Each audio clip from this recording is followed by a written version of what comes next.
اور یہی وجہ ہے کہ میں تمہارے ساتھ اس دن آرام سے چلی گئی، کیونکہ میں تمہاری ٹیم کا حصہ بننا چاہتی تھی، تمہارے ساتھ مل کر کام کرنا چاہتی تھی۔ لیکن اب دور شہوار بولتے بولتے رکی۔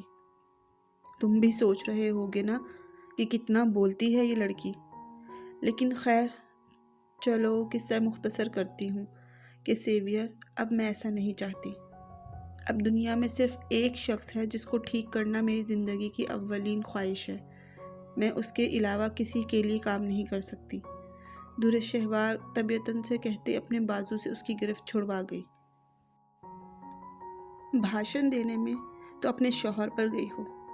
خیر اگر تمہاری تقریر مکمل ہو گئی ہے تو فرسٹ ایڈ باکس لے کر آؤ۔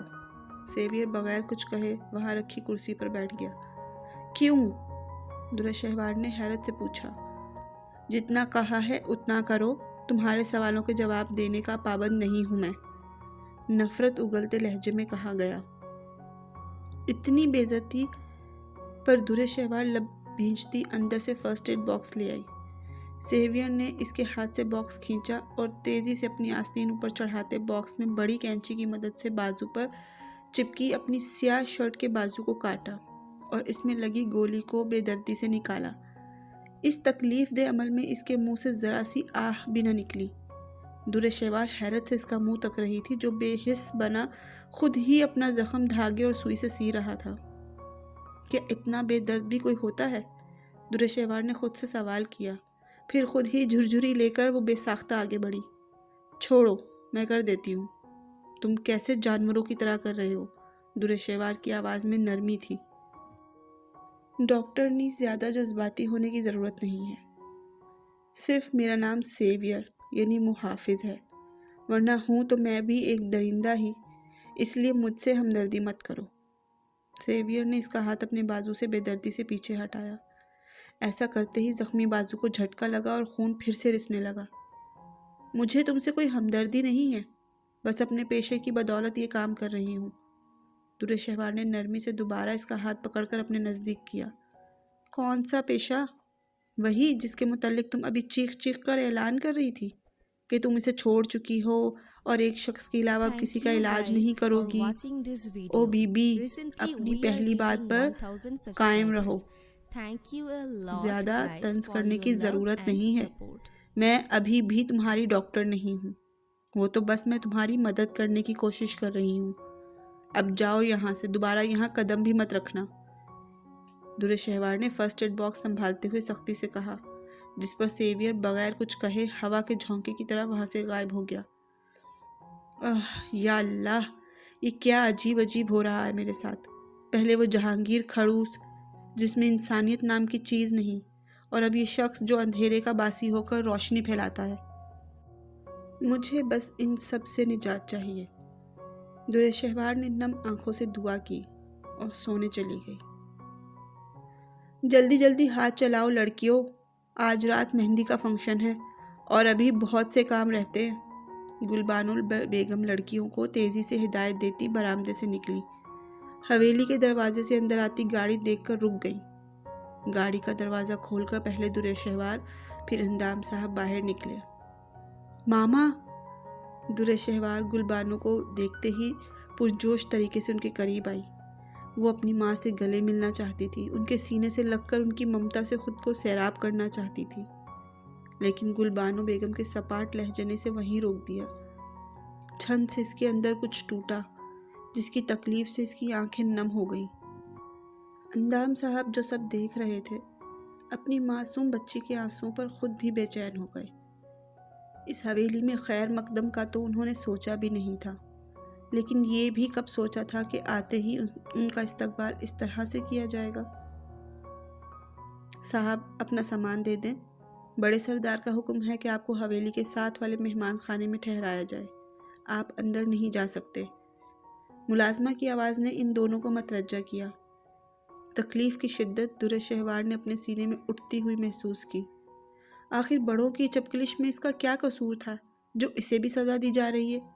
ابھی حساب کتاب کا وقت نہیں تھا، اس لیے وہ خاموشی سے ملازمہ کے پیچھے چل پڑی۔ یہ کاٹیج حویلی کے ساتھ تھا، جس کا دروازہ حویلی میں ہی کھلتا تھا۔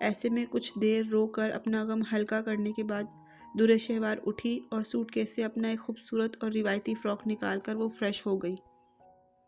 سیاہ رنگ کی وہ فراک جس پر سنہرے رنگ کے دھاگے سے ہلکا پھلکا سا کام بنا ہوا تھا، انتہائی خوبصورت تھی۔ گیلے بالوں کو کمر پر کھلا چھوڑتے، دوپٹے کو اچھے سے سر پر سجاتے وہ ایک نئے عزم کے ساتھ حویلی کی رہائشی حصے کی جانب بڑھی۔ زرنش کی بچی، میں کہتی ہوں وہیں رک جاؤ، کہاں بھاگ رہی ہو؟ حویلی کے لاؤنج میں قدم رکھتے ہی درِ شہوار کو وہ لڑکیاں اپنی طرف بھاگتی ہوئی نظر آئیں۔ لا حول ولا قوت، درِ خانی میری تو بس ابھی شادی نہیں ہوئی تو بچی کہاں سے آئے گی؟ زرنش نے بھاگتے ہوئے پیچھے مڑ کر زبان نکالی۔ اچانک ہی وہ اندر آتی درِ شہوار سے ٹکرا گئی جو حیرت سے ان دونوں کو دیکھ رہی تھی۔ تصادم ایسا تھا کہ زرنش اور درِ شہوار دونوں نیچے گر گئیں۔ اوئی میرا بازو ٹوٹ گیا۔ زرنش کی آہو بکا پر درِ خانی نے ماتھا پیٹا۔ حویلی کی ساری عورتیں بھاگتی ہوئی باہر آ گئیں۔ اوہ سوری، میں جان بوجھ کر نہیں ٹکرائی تھی۔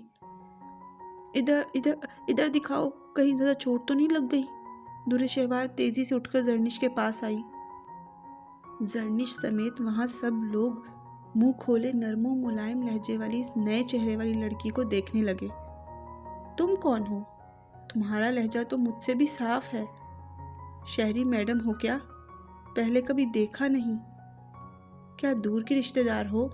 زرنش حیرت سے درِ شہوار کو یکجا دیکھتے ہوئے نان سٹاپ بولتی رہی، یہ جانے بغیر کہ اس کے الفاظ مقابل پر کیا قہر ڈھا رہے ہیں۔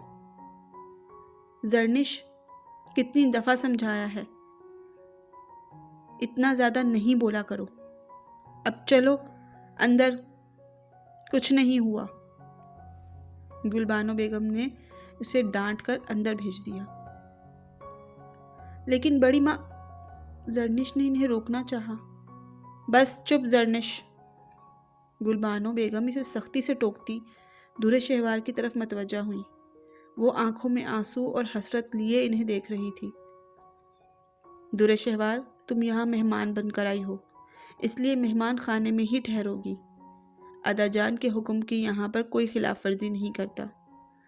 ہم تم سے امید کرتے ہیں کہ جب تک تم یہاں ہو تم بھی ان کا حکم مانو گی۔ اب جاؤ، جا کر اپنے کمرے میں آرام کرو۔ اگر کچھ چاہیے ہو تو ملازمہ کو بلا لینا، لیکن جتنا ہو سکے اتنا تم وہاں سے باہر نکلنے سے اجتناب کرنا۔ گلبانو بیگم کی سپاٹ آواز پر سب نے حیرت سے درِ شہوار کو ایک بار پھر سے دیکھا۔ درِ خانی اور زرنش کا دل شدت سے چاہا کہ وہ درِ شہوار سے گلے ملیں، لیکن گلبانو بیگم کی سخت ہدایات پر انہیں واپس اندر جانا پڑا۔ درِ شہوار بھی نم آنکھیں اور ٹوٹا ہوا دل لیے واپس کاٹیج میں آ کر بیڈ پر گر گئی۔ جانے کتنی دیر روتی رہی۔ بہت پرسکون سا احساس اس کے رگوں پہ میں سما رہا تھا۔ نہ جانے کیسا احساس تھا جو اس کے درد میں ڈوبے دل کو آرام پہنچا رہا تھا۔ یوں محسوس ہو رہا تھا جیسے کوئی بہت اپنا نزدیک بیٹھے اس کے سر میں اپنی نرم و ملائم انگلیاں پھیر رہا ہو۔ اس کے اعصاب پرسکون ہو رہے تھے۔ وہ نیند کی وادیوں میں کھو رہی تھی۔ اتنے میں کسی نے زور سے کمرے کا دروازہ کھٹکھٹایا۔ وہ ہڑبڑا کر اٹھ بیٹھی۔ آنکھیں کھولنے پر سوائے اندھیرے کے اس کمرے میں کوئی اور دکھائی نہ دیا۔ دروازے پر مسلسل دستک ہو رہی تھی۔ کون تھا یہاں؟ کیسا احساس تھا جو مجھے ابھی ابھی ہوا ہے؟ خود سے الجھتے اس نے پاؤں میں سلیپرز پہنی اور دروازہ کھولا۔ درِ شہوار، جلدی سے دروازہ بند کر دو، اس سے پہلے کہ کوئی ہمیں تمہارے گھر میں داخل ہوتا دیکھ لے۔ درِ خانی اور زرنش آندھی طوفان کی طرح اندر داخل ہوتے ہوئے بولی۔ درِ شہوار کے لیے ان کی آمد بہت غیر متوقع تھی، اس لیے ان کے آ کر خود سے چمٹ جانے پر پہنچ گئی۔ درِ شہوار، میں تمہاری بڑی بہن درِ خانی ہوں، تم مجھے پہچانتی تو ہوگی۔ تمہیں یہاں دیکھ کر مجھے بہت خوشی ہو رہی ہے۔ جانتی ہو، صنوبر آپی کی شادی پر جب تم نہیں آئی تھی تو ہم نے تمہیں بہت مس کیا۔ درِ خانی جوش سے بولی۔ اور میں زرنش ہوں، تمہاری ہی ہم عمر ہوں۔ یقین جانو تم سے ملنے کا بہت شوق تھا مجھے، اس لیے ادا جان کے منع کرنے کے باوجود میں اور درِ خانی تم سے دور نہیں رہ سکے۔ خوش آمدید، زرنش جلدی جلدی بولی۔ مبادا اس کے غائب ہو جانے کا اندیشہ ہو۔ ویسے پہلے جب میں نے تمہیں دور کی رشتہ دار کہا اس کے لیے سوری یار، میں نے پہلے تمہیں صرف تصویروں میں ہی 1-2 بار دیکھا تھا، اس لیے تمہیں ٹھیک سے پہچان ہی نہیں پائی۔ زرنش اور درے خانی بے دھڑک درے شہوار کو باہوں میں بھرے بول رہی تھی۔ ان دونوں کی محبت پر درے شہوار کی آنکھوں میں خوشی سے نمی چھلک پڑی۔ زرنش تم معافی مت مانگو، مجھے برا لگ رہا ہے۔ خیر مجھے بھی تم دونوں سے مل کر بہت خوشی ہو رہی ہے، بچپن سے میں نے تم سب سے ملنے کے لیے بہت انتظار کیا۔ درے شہوار نے بھی ان کی گرم جوشی کا جواب اسی محبت سے دیا۔ اچھا بس اب زیادہ جذباتی نہیں ہونا، اور درے شہوار تم ابھی تک تیار کیوں نہیں ہوئی؟ باہر مہندی کا فنکشن شروع ہو چکا ہے، زرنش نے موضوع بدلتے ہوئے پوچھا۔ زرنش کی بات پر درے شہوار نے ان کی تیاری کو پہلی بار نوٹ کیا، جو بہت آج سج دھج کر تیار ہوئی تھی۔ میں سو گئی تھی تو اس لیے وقت کا پتہ نہیں چلا، ویسے بھی ابھی صرف 6 بجے ہیں، کیا اتنی جلدی رسم شروع ہو گئی؟ درے شہوار ٹائم دیکھتے ہوئے حیرت سے بولی۔ ڈاکٹرنی صاحبہ یہ شہر نہیں گاؤں ہے، اور یہاں فنکشن رات گئے تک نہیں چلتے، جلدی شروع ہوتے ہیں تاکہ وقت پر ختم ہو سکے، زرنش نے کھلکھلاتے ہوئے کہا۔ تب تک درے خانی درے شہوار کا سامان بیگ سے نکال کر الماری میں لٹکا چکی تھی، پھر ان دونوں نے مل کر شہوار کو تیار ہونے میں مدد دی۔ وہ سبز اور پیلے رنگ کے لہنگے چولی میں بہت پیاری لگ رہی تھی۔ ان دونوں کے ہمراہ ہی اس نے حویلی میں قدم رکھا جہاں محفل اپنے عروج پر تھی۔ خوشیوں کے لمحات تھوڑے اور مختصر ہوتے ہیں، اس بات کو سوچ کر درے شہوار کل سے ہر فنکشن کو بھرپور طریقے سے انجوائے کرنے کی پوری کوشش کر رہی تھی۔ حویلی کے ہر فرد نے ادا جان کی غیر موجودگی میں اسے ہاتھوں ہاتھ لیا، سوائے گل بانو بیگم کے۔ یہ نہیں تھا کہ انہیں اپنی سگی اولاد سے پیار نہیں تھا، بس وہ خود کو ادا جان کے احسانوں کے بوجھ تلے دبا محسوس کرتی تھی۔ انہوں نے ان کے شوہر کے جانے کے بعد انہیں اور ان کی باقی 3 بیٹیوں کو احسن طریقے سے دیکھ بھال کی، اسی وجہ سے وہ نم آنکھوں سے درے شہوار کو دیکھ کر بار بار خود پر پہرے بٹھاتی تھی۔ ماں کی ممتا تڑپ رہی تھی، پر وہ ایک خوددار عورت بھی تھی جو اپنے محسن کے احسان کے بدلے ان کی بات ماننے پر مجبور تھی۔ ورکا کی شادی کے فنکشن بہت دھوم دھڑکے سے ہوئے۔ ادا جان نے سب کچھ اپنی شان کے مطابق کیا۔ ادا جان کی یہ بات بہت اچھی تھی کہ رب نے انہیں 8 پوتیاں دیں، پھر بھی وہ اپنی ہر ایک پوتی سے بے پناہ محبت کرتے تھے۔ ورکا کی رخصتی کے وقت بھی ان کی آنکھیں نم ہو گئیں، اس لیے جلد ہی اپنے کمرے میں آرام کرنے چلے گئے۔ گھر کے باقی بڑے باہر لان میں بیٹھے خوش گپیوں میں مصروف تھے۔ ایسے میں درے شہوار ایک عزم لیے ادا جان کے کمرے کی طرف چل دی۔ کیا آپ سو رہے ہیں ادا جان؟ دروازے پر دستک دے کر اس نے اندر جھانکا۔ کون ہے؟ ادا جان اپنی اینک کو درست کرتے ہوئے بولے۔ کتنی عجیب بات ہے نا ادا جان، ایک پوتی کی رخصتی پر آپ غمگین ہیں اور دوسری کی آواز سے بھی ناآشنا ہیں۔ درے شہوار یاست سے بولتی بیڈ کے سامنے پڑی کرسی پر آ بیٹھی۔ کوئی کام تھا؟ وہ انجان ہو کر بولے۔ کیا بغیر کسی کام کے میں اپنے ادا جان کے کمرے میں نہیں آ سکتی؟ وہ غمگین لہجے میں بولی۔ آؤ بیٹھو، کیا کہنا چاہتی ہو؟ ادا جان نے سپاٹ لہجے میں کہا۔ دیکھیں ادا جان، میرا نام درے شہوار اندام آفریدی ہے، اور میں سردار بہروز خان کی پوتی ہوں جو ہمیشہ حق کی بات کرتے ہیں، اور میں بھی ایسی ہی ہوں۔ جہاں میرے ساتھ زیادتی ہوتی ہے وہاں آواز اٹھانا میں اپنا حق سمجھتی ہوں۔ میں دیکھ رہی ہوں پچھلے 2 دن سے اس گھر میں مجھ سے مسلسل زیادتی کی جا رہی ہے۔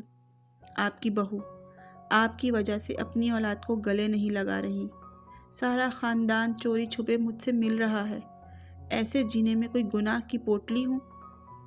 گستاخی معاف ادا جان، لیکن میں بتا دوں میں ایک جیتی جاگتی انسان ہوں جسے اس وقت اس رویے سے بہت تکلیف ہو رہی ہے، اور مظلوم لڑکیوں کی طرح مجھے بیٹھ کر زیادہ دیر رونا پیٹنا نہیں آتا، بلکہ میں اپنے حق کے لیے بولنا جانتی ہوں۔ اب میں یہ جاننے آئی ہوں کہ 3 سال کی اس بچی سے ایسا کیا گناہ ہو گیا تھا جو اس پر حویلی کے دروازے بند کر دیے گئے۔ حالانکہ اس نادان نے صرف اپنے باپ کی محبت ہی تو چاہی تھی۔ کیا باپ کی محبت چاہنا گناہ ہے؟ کیوں مجھے یہاں کی لڑکیوں کے مقابلے میں آپ کی محبت نہیں مل سکی؟ در شہوار بولنے پر آئی تو پھر اندر کا سارا غبار نکالتی چلی گئی۔